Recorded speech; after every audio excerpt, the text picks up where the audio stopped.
Agenda Awani kembali bersiaran bersama saya Syafizan Johari. Malam ini kita akan berbincang mengenai potensi global fashion muslimah. Kita ada tetamu khas dari luar negara, jadi izinkan saya berbahasa Inggeris.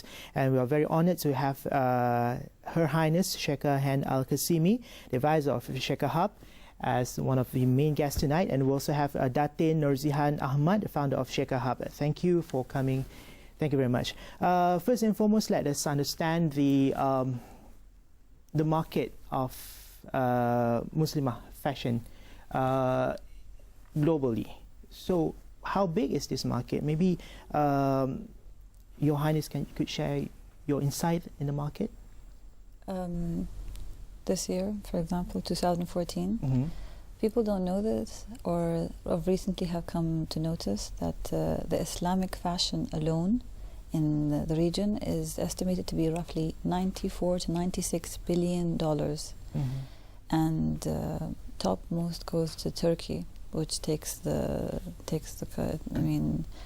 prize for roughly $25 billion on Islamic fashion, followed by Iran and Indonesia. I mean, these are numbers to be reckoned with. People might think that, oh, Islamic fashion, it's a small sliver of the market, a small piece. No one would be interested. Well, guess what? In 2016, it's going to be 224 billion. 2018, it is estimated to be something like 336 billion American dollars. These are numbers these are numbers to be reckoned with that demand respect and demand recognition. So I was kindly invited here by my good friend, my sister Nurzihan, and she wanted to create a fashion hub for the conservative yet modern with the fashion and twist here in the region. And I believed in what she had. And I was researching casually a few days ago what's happening with the Islamic fashion market, and it was a breath of fresh air just listening about this. And I was like, this is amazing. I mean, so we were discussing it with a few investors, and they were like, no, it is to be reckoned with. And the Malaysian government, as well as the Indonesian, even the Chinese government, they're all paying extra attention to things like these, because this is where the future is. I mean, it's almost competing. I mean, the Malaysians are known to be very good with their banking system, which, I mean, when the entire world was bankrupt, Malaysia was safe. And so they take a great deal of pride when it comes to their banking. So when the fashion industry is booming that high, that's almost competing with the profits they get from banking, I think it's worth sitting down and waking up and smelling the coffee. Who are the main players currently, the main global players? Are those from the Europe? And is there still opportunity for small brands to actually come into the market? Of course. I mean, the world is ever changing. Big brands go up and go down. Some of the big brands that came up and went down were like Christian Lacroix, which was amazing once upon a time. Brands go up and down all the time. The Islamic fashion in Germany, France, UK, and Northern America alone, it's estimated to be $21 billion alone. These are for the families that register as Islamic or strictly Islamic wearing people. And these are the ones that just bother to fill in the papers. There are other people that still wear, I mean, what is Islamic wear? It doesn't need to be labeled. I mean, it just needs to be conservative and must modern. cover up. Yeah, I mean, I'm all covered up, and this is Islamic wear. I mean, this is a full sleeve, this is a long skirt. I like to think that this is something that I would be proud to come on TV with, but we need to remember that not just because it's Islamic doesn't mean it has to be a black blanket. All right, and there are huge opportunities for local designers to partake into the market. It is huge and booming market.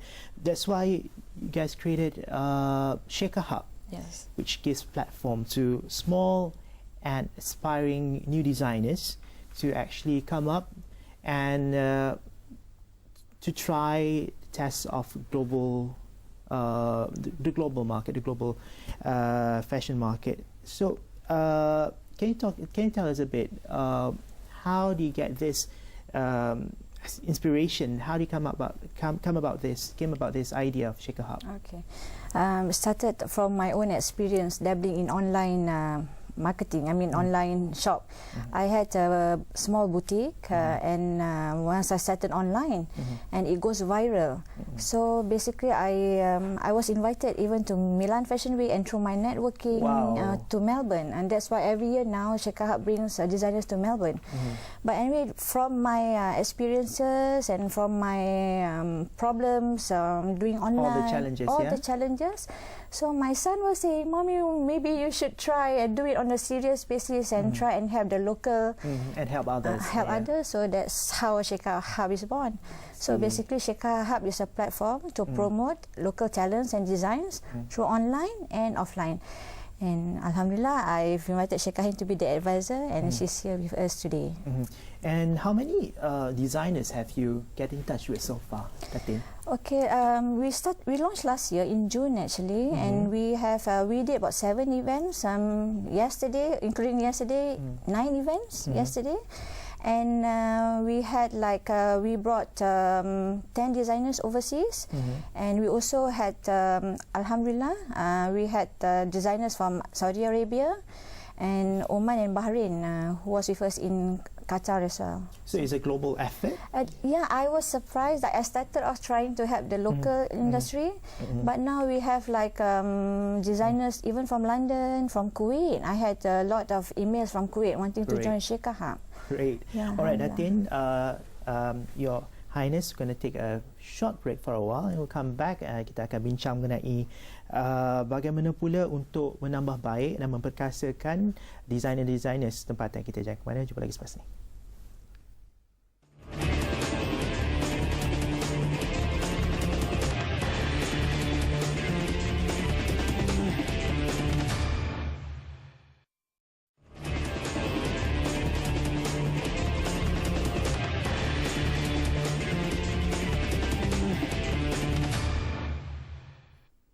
And yes, indeed, we are very proud to have Her Highness Shaker Han Al-Qasimi, the advisor of Shaker Hub, as well as Datin Nur Zihan Ahmad, the founder of Shaker Hub. So earlier we talked about the business of the what we call the potential and the business of potential of the global fashion, Islamic global fashion. So next, there are opportunities for Malaysian and local, small local designers to get involved in the international scene, but how ready they are actually, Your Highness? The international designers, you mean? Or the local designers? The local small designers. Local small designers just needed, the most important thing for a seller is not to create or have a creative idea. Everyone has an epiphany every now and then. But the question and the true test of times is did you sell it? Did it succeed? To actually market the product. Yes. Yeah. And Nur Zihan had this amazing idea of a website. So every designer can actually participate and be a part of this huge conglomerate of designers for free under ssooq.my. Am I correct? Yes. SSOOQ. Yeah. How do you pronounce it? Souk, actually. Souk. Yeah. So this is an online platform, which you have established. And registering is online. And what is the how is it doing now? We launched yesterday during SWIFT, Shaker Hub World Islamic Fashion Forum. So basically, like Sheikh Kahim was saying, you have to register online and it's for free. From there, we will identify those that we want to promote overseas. Also, I would like to add that in order to go global, you need to be noticed, and that's how we do it. We identify you through our website, through souk.my. Also, Shaker Hub, we will have a flagship store, inshallah, in Melbourne, Australia. All right. By March next year, we will also identify who can join in with the flagship store from the website. What kind of label?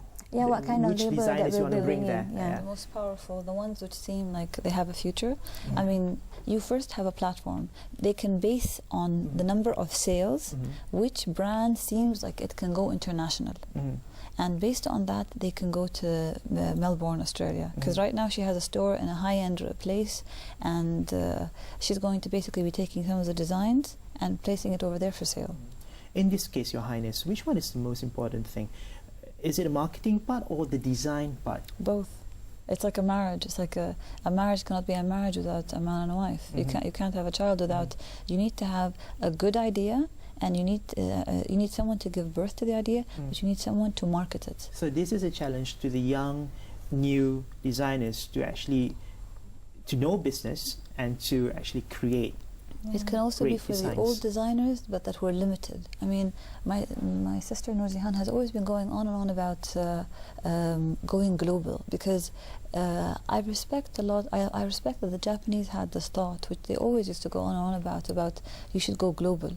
I mean, you could sell in your backyard, like a drink or or you could sell to your own sisters some fashion pieces, or to your cousins and your close friends. But then you're like, oh, let's go to the Sunday market, or let's go to a Friday market and sell over there. And that's in a village concept. And then you could take it, oh, let's go do it on a weekend in a mall. And they're like, no, let's take it in a prime location, like, for example, where she has right now in Australia, and do it over there. So I think it's a good start to basically get the pulse of how things would work out through the online. Since it's for free, there's no risk of losing too much. So basically, from the marketing point of view, Sheikha Hub and the Souk is willing to share the knowledge. Yeah, that's correct. They work together. I mean, right now, they've just launched, and they already have 2,000 designers. Great. I was amazed. I was like, wow, they haven't begun, and they already have 2,000 designers registered. That's amazing. And for a company that's just started and already have 2,000 designers, that's amazing. That's globally, yeah? Yeah, globally. Now, can we talk more about your flagship store? It's very interesting. The first flagship store will be in Melbourne. Inshallah, yeah. Why did you choose Australia? Why? Because first it's a familiar market for me, I and see. then there's a increasing number of foreigners, from the Gulf countries, and the Islamic market that is booming as well. I see. Because to me, if you want to go global, no point of us going to Indonesia, for example, because they're big there. So we have to start at a place where there's the Blue Ocean strategy. Yes. You got it. Besides Australia, do you have any plans to open up in some other markets? Inshallah, but we try Australia first. But let me talk about the forums. Sheikha Hub World Islamic Fashion Forum Swiss. We ended yesterday at JW Marriott, and next year we'll have it either in Kuala Lumpur or Melbourne again. We were invited to go to Melbourne, and then in London. The topic is under the abaya. So maybe when we're in London, maybe we can scout some place there. Oh, really? Yeah, inshallah. Interesting. All right, we're going to take another short break, and once we come back, we're going to talk about fashion show. Fashion without fashion show, it's not really, it's just not completing. It's incomplete. But we're going to talk about fashion show and how the opportunities are there for the local entrepreneurs, local designers to actually join the international fashion shows through Sheikha Hub. Jumpa lagi selepas ini.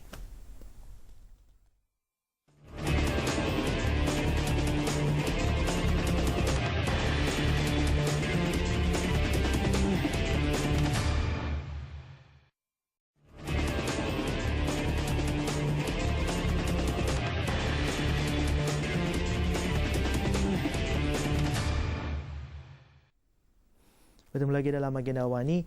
Alright, Your Highness and Datin, I would say I do not have any knowledge in business of fashion. I do not read fashion magazine. But one thing I know and realize is one of these strong marketing tool for very strong marketing tool for fashion industry is the fashion show itself, where you get everyone, especially the buyers, to come. The buyers are not just buyers; they are the trendsetters. So it's very important for local designers to actually have their designs on the stage during the fashion show, and Sheikha Hub is willing to help them Yes. Can you tell us a bit on your mission? Yeah, mission. We do fashion shows, and because if you have an online shop, the buyers need to feel your fabric and see it of firsthand, and of course the fashion buyers. So like yesterday, for example, we had about 12 designers, and this is how we work together. Sheikh Ahin as our advisor, she actually identifies some of the good designers. That's why a fashion show is very important. Maybe you want to Johannes. We had a couple of Malayan designers, and there was even like the turban designer, Medina. Yeah. We wear these things. I mean, there is a strong market. I mean, I think half of our wardrobe is basically our hijab, and that's that we get creative, and it's always up and coming. It's always something new, and we don't get tired with it. Especially the women, they never get tired of fashion. I mean, they have a cupboard full of clothes, and they don't know what to wear. So they need to go and buy some more. There's no space to put them in, but they still go do that. And would there be any? Is there any opportunity, or is it possible for, let's say, kebaya or baju kurung to be marketed in maybe in the Middle East? Would the Middle Eastern? Yes, I saw designers. I was like, I'd like that. I mean, and these were pieces that would appeal to me. And I have very difficult taste. I don't like anything. I'm an impossible customer to please. And I saw some of the pieces, and they were really, really nice. And if you look at the local design, the local traditional design, as I mentioned earlier, the baju kurung and kebaya, what are the criteria that really stole your heart? I like that it was something that suited my taste. I mean, I might not be able to wear some of the clothes over here, but I can wear others. I mean, there was some long gowns, and they were fashionable. They had embroidery, they had colors, they had. It looked like something.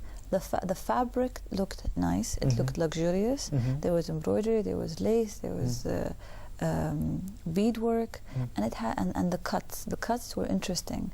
Biased, anchor, everything was different, and it was nice. And also yesterday, that was purely traditional Malayan wear that I would appeal to, and I was like, I like this. I really did like it. And we also have like various types of textile. We have batik, the songket. batik fabric is the one I liked. Yeah. Really? It was really nice. It looked luxurious. You know, I mean, our country is a warm country, but we live in the. I mean, thank God for the AC, right? The air conditioning. Yeah. So because let me just add, because you have to understand that even the Arabs wear black abaya. It's just under the abaya they wear really over the top. I mean, yeah. So, Datin, speaking of the textile, as I've mentioned earlier, the batik, songket, there's so many which I can't really remember. Would there be opportunities to blend in those textile into our design, and would there be market globally? Inshallah. Okay, let me just again add on again, going back to SWIF, Sheikh Ahad World Islamic Fashion Forum. We had a roundtable discussion with government organisation and private sectors, especially from the fashion industry. We brainstorm on how we can bring the local textiles, say batik and songket overseas. But the problem might be like with the design, we need to work on it. We need to do a little bit of market study. For example, in Qatar, they are not really into lycra or jersey, for example. Maybe now, maybe. The thing is, it doesn't show. Because the thing is, what you don't know, you don't understand. For example, I didn't know that you had amazing fashion.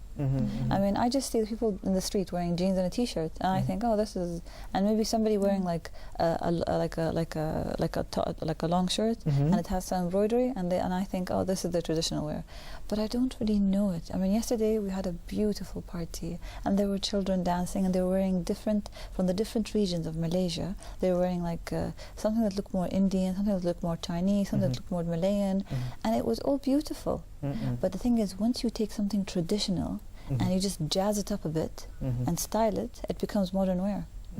And if you're able to do that and mix it and then present it properly at some place where the tourists can see it and reach it, you've made it. I mean, I walk inside the the Twin Towers, most of the stores there are international stores, international brands. Yes. Where are the Malaysian designers? I mean, I don't know any Malaysian designers. The first time I ever saw Malaysian fashion was yesterday. Yeah. All right. I mean, Thank God. Finally. yes, and it was very nice. I mean, I believe in it. I mean, I don't know about you guys, but I'm like, I could wear this back home. And I was telling Nur Zihan yesterday, I'm like, this would work. You should bring this designer for a fashion show back home. And I even told Nur Zihan, bring these designers to the Emirates or to Qatar, and we will hold a fashion show, and we'll have it. It's beautiful when you mix everything together. I think Malaysia is beautiful because they get the best of both. They get the best of all the ethnicities. They have the best of the Chinese, the best of the Indians, the best of the Malayans, the best of the Arabs, the best of the immigrants that come and settle here. Everyone that comes to you here, you take what you like and you leave what you don't want. And usually the bad traits or the things that don't adjust to this country die out eventually. So in the Emirates, this is what we do. Because we had one of our old presidents that passed away, may he rest in peace, used to say, we borrow from the West and the East what it may, but we only adopt what adjusts to us, what is good for our own religion, because we come from a conservative society. Everything with us is always like, would the Prophet approve of this? Would this have been right? You know, we always set our examples on very high scales, and that has basically been the way how we choose to lead our lives. It's like, we criticize it to death, but in the end of the day, we keep ourselves at bay from anything that might not adjust to us. All right. Thank you very much for the knowledge sharing. Thank you very much. Your Highness, Her Highness Sheikha Han Al-Qasimi, the advisor of Sheikha Hub, as well as Datin Nur Zihan Ahmad, the founder of Sheikha Hub. Thank you very much. Terima kasih banyak. And then that's about it. Itu sahaja agenda Awani malam ini. Sepanjang cadangan boleh hantarkan ke platform-platform sosial media kami seperti yang tertera. Pada saya Syafizan Johari. Assalamualaikum. Selamat.